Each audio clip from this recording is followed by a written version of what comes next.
ఛత్తీస్గఢ్లో మరోమారు పేటరేగిపోయిన నక్సలైట్లు ఏకంగా 24 మంది సీఆర్పీఎఫ్ జవాన్లను బలిగొన్నారు. సుకుమా జిల్లాలో దాదాపు 300 మంది మావోలు ఒక్కసారిగా విరుచుకుపడి పెను బీభత్సం సృష్టించారు. భద్రతా సిబ్బంది ఆయుధాలను ఎత్తుకొని పారిపోయారు. సహాయ చర్యలు చేపట్టిన అధికారులు నక్సలైట్ల పనిపట్టేందుకు పోరు ముమ్మరం చేశారు. సుకుమా ఘటనపై కేంద్రం, ఛత్తీస్గఢ్ ప్రభుత్వం తీవ్ర దిగ్భ్రాంతి వ్యక్తం చేసింది. ఛత్తీస్గఢ్లో నక్సల్స్ ఏరివేతే లక్ష్యంగా విధులు నిర్వహిస్తున్న కేంద్ర రిజర్వ్ పోలీస్ దళానికి గట్టి ఎదురుదెబ్బ తగిలింది. నక్సలైట్లు మెరుపుదాడికి దిగగా సీఆర్పీఎఫ్ పెద్ద సంఖ్యలో జవాన్లను కోల్పోయింది. సుక్మా జిల్లా దక్షిణ బస్తర్ ప్రాంతం కాలాపత్తర్ వద్ద కొత్తగా నిర్మించిన ఓ రహదారిపై సీఆర్పీఎఫ్ జవాన్లు గస్తీ విధులు నిర్వహిస్తున్నారు. ఆ దారిలో నక్సలైట్లు ఏమైనా పేలుడు పదార్థాలు అమర్చారేమోనన్న అనుమానంతో గాలింపు చర్యలు చేపడుతుండగా అనూహ్య పరిణామం ఎదురైంది. పెద్ద సంఖ్యలో అక్కడకు చేరుకున్న నక్సలైట్లు ఒక్కసారిగా జవాన్లపై దాడికి దిగారు.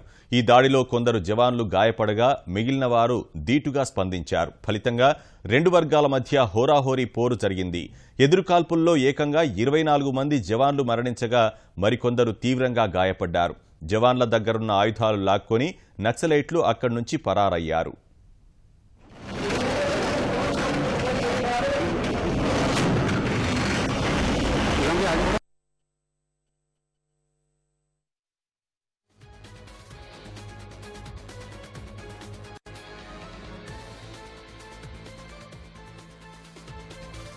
नक्सलियों ने पहले गांव वालों को भेजा हमारी लोकेशन चेक करने के लिए, तो गांव वालों के हाथ में हथियार नहीं, हम गोली कैसे मारे उनको।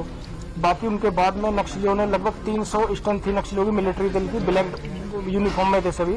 उन्होंने हमारे पास अंधाधुंध फायर किया, फिर हमने उनको जवाबी कार्रवाई किया। नक्सली हमने भी बहुत मारे हैं, तो घायल भी है नक्सली। उसके बाद जो जवान घायल हुए हमने उनको हेलीकॉप्टर में डाल के बेस कैंप से यहाँ पे रायपुर लेके आए। ग्रेनेड फेंकना, रॉकेट लॉन्चर फेंके उन्होंने हमारे ऊपर, जवान घायल ने रॉकेट लॉन्चर जो कि यूडीजल होता है, अंडर बैरल ग्रेनेड लॉन्चर, वो भी हमारे ऊपर मारे। हमने भी उनको बहुत मारा है, इसलिए बहुत ज्यादा तादाद में थे, 300 की स्ट्रेंथ थी और हमारी 150 की स्ट्रेंथ थी। बाकी एनकाउंटर बहुत जबरदस्त हुआ है, मैंने खुद 2-3 नक्सलियों को गोली मारा चेस्ट में। बाकी मैं जो हमारे जवान घायल हुए उनको उठा के मैं अपने कंधे पे मोबाइल बंकर में डाल के सीधा बेस हॉस्पिटल बेस कैंप में लेके सीधा हेलीकॉप्टर में उठा के लेके आए इधर। मेरे भी चोट लगी कमर में और घुटने में। దాడి సమాచారం అందుకున్న అధికారులు అదనపు భద్రతా సిబ్బందిని మోహరించారు. హెలికాప్టర్ల సాయంతో క్షతగాత్రుల్ని ఆసుపత్రికి తరలించారు.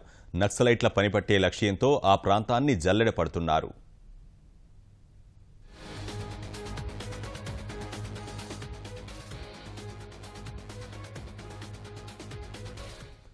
సుకుమా జిల్లాలో నక్సలైట్ల దాడిని కేంద్రం తీవ్రంగా ఖండించింది. ఈ అంశంపై తన శాఖ సహాయ మంత్రి హన్స్రాజ్ అహిర్తో మాట్లాడిన కేంద్ర హోంమంత్రి రాజ్నాథ్ సింగ్ ఛత్తీస్గఢ్ వెళ్లి పరిస్థితిని స్వయంగా సమీక్షించాలని ఆదేశించారు.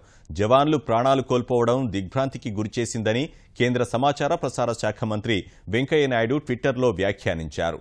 మావోయిస్టులు మతిలేని చర్యలకు పాల్పడుతున్నారని ధ్వజమెత్తిన ఆయన బాధితుల కుటుంబాలకు ప్రగాఢ సానుభూతి తెలిపారు. జవాన్ల మృతిపై ఛత్తీస్గఢ్ ముఖ్యమంత్రి రమణ్ సింగ్ తీవ్ర దిగ్భ్రాంతి వ్యక్తం చేశారు.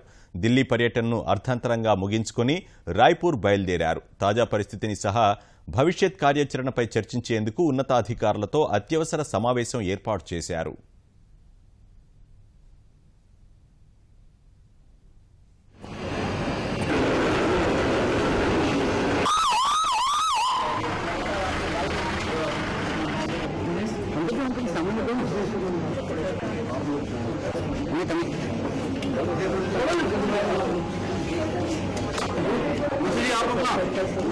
आप